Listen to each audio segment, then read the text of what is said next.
So, in our solstice story, newly formed planet Earth is held in a gravitational embrace by a giant warm star. Isn't that exquisite? Yes. Someone just said yes. Yes. Yes. And then Earth is hit lopsided by another rock. And the impact turns it ever so slightly 23.5 degrees. So that there are seasons. And life forms on Earth the way we know and love because of that. And the temperature changes that occur across different areas of the planet allow for this remarkable diversity and adaptation to emerge, and our ecological systems and our own bodies evolve in this embrace of holy darkness and holy light. So what does solstice offer us? It invites us to be utterly in love with the dark. And while that beautiful Earth was spinning and evolving, something else was spinning and evolving too: social systems. And as the story goes, one particular social system became very powerful in much of the world. And it was a particular brand of European and a particular brand of Christian-dominated system that spread itself out over our planet through trade, through people, through religion, and through violence. And that system, to say the least, has a skewed relationship with holy darkness. I think it also got hit lopsided, but not in the good way. That system, religion and economy and governance that would evolve from that particular location on our earth doesn't tend toward honoring darkness as a holy place. Rather, some of those texts grapple with the dark. The evil is the dark. God does not shine on certain people. Darkness is wickedness and punishment. And these cultural metaphors, they might seem small, but cultural metaphors that are fearful of the dark are very convenient. They are very convenient for other systems that would use things like racist ideologies for their own self-interest. And those ideologies are practiced and consumed and reproduced, and it gives rise to our individual practices of racism and struggle. But what does that all have to do with solstice? It means we have cultural, political, and spiritual work to do. When we focus solstice entirely on, don't worry, the light's coming back, we miss something. When we focus only on fall being about the light is dimming and winter being about don't worry, it's coming back, we've missed this whole moment, this holy moment of winter. And that holy moment gets lost in the incessant focus on the light. On the light, the focus becomes like the flashlight coming from Carol, a beam projected, certain, focused, and at times incredibly narrow. And what we miss, holy darkness's wisdom, her love and her care for us, is that she is what we are gestated in. She is what we emerge from. Holy darkness is not something that we avoid, but it's something we stay rested in. Now, a dear friend of mine, a friend mentor, Amber, who lives in Oakland, is an artist. She's a transplant from Louisiana post-Hurricane Katrina. And she and I were doing our PhD coursework together. And she, for a little while, worked with this organization called Houseful of Black Women Dreaming.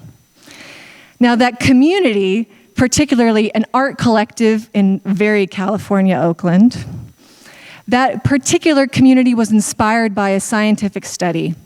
And it was a study that came out in 2015, focused on the amount of slow wave deep sleep that different communities get at night. So they were asking who sleeps well and who doesn't.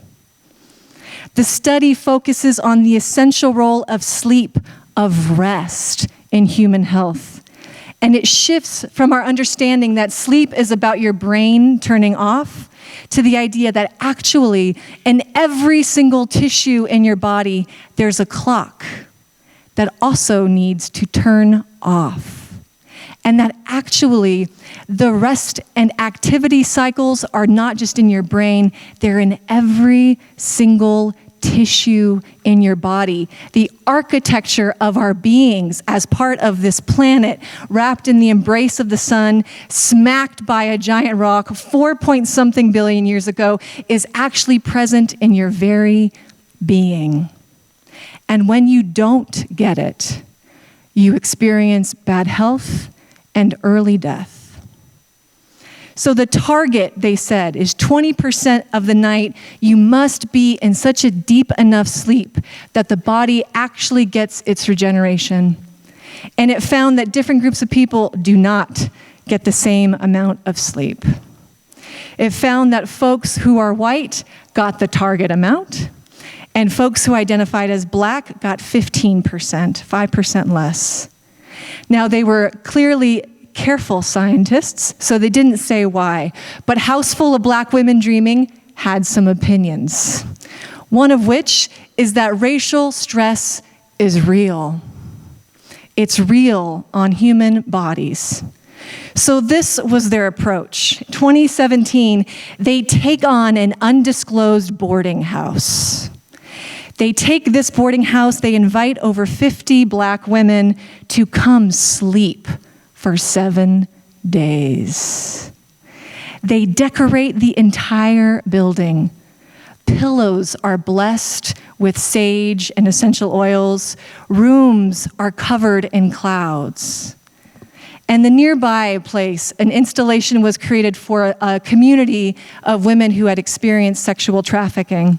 And that space got turned into what they called the daydreaming room, where you were given permission to sit and do nothing.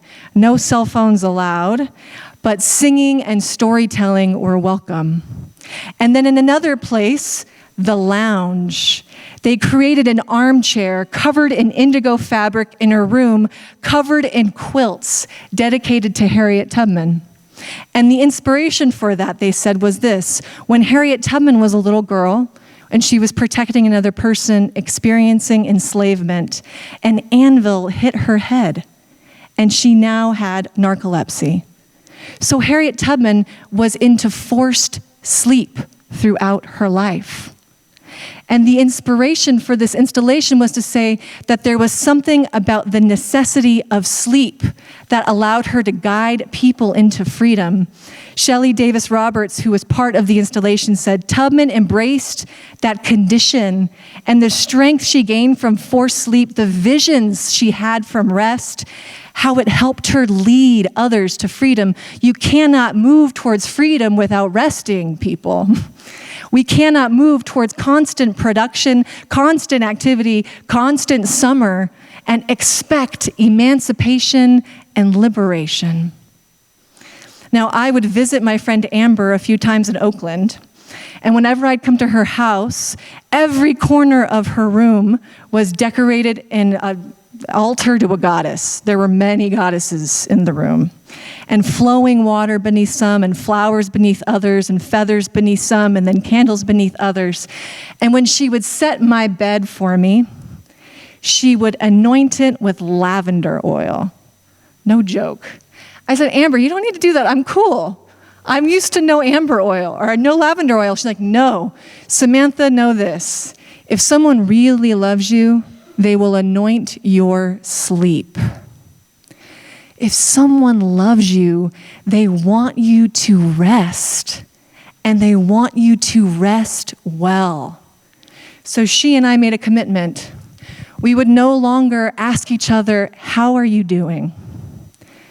Instead, how are you resting? Whenever you see someone, imagine the different response you would get. My dear, my love, how are you resting?